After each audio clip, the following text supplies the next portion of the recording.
Hey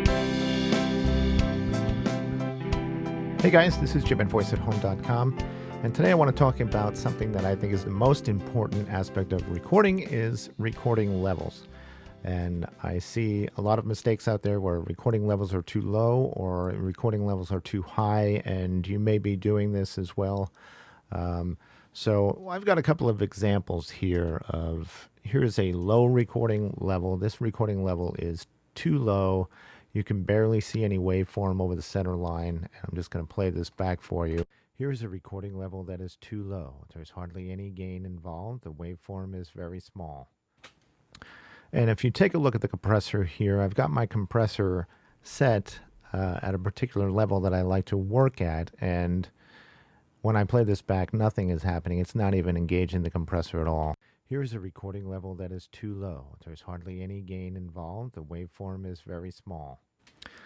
On the other side of that, here's a waveform that I see much more often than one that's too low, is one that's too high.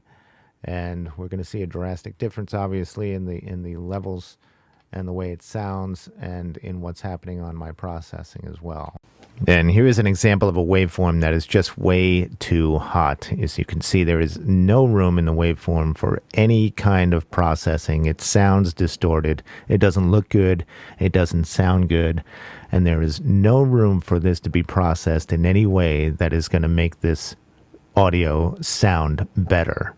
And as you can see, the compressor is really overworking itself, trying to keep this level down to a more reasonable area.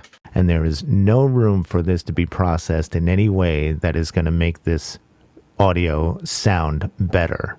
That's way too much processing. But as people who are sending files somewhere, you don't need to worry about processing. But this type of waveform is way too hot, and when you're sending your audio to other engineers, there's not much that they can do with it. There's no headroom left here for them to work with. The other thing we want to pay attention to is our meter range. If you're using any meters, they're color-coded for a reason. And when you're recording, you want to be right around the area where the color of the meter changes and maybe peeking into that just a little bit. So if we come over to our meter, we want to be right around the middle of the meter range. So if I go ahead and go into record, right around this range, you get a better level on your waveform, that it's not too small, it's not too hot, there's no flattened peaks at the top.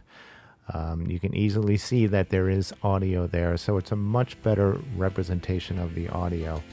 So keep your meter range around 50%. Try and keep it out of where the color changes into yellow or orange or any other color that your program may be using, and your audio levels will be much better. Thanks a lot. This is Jim at voiceathome.com, and we'll talk to you next time.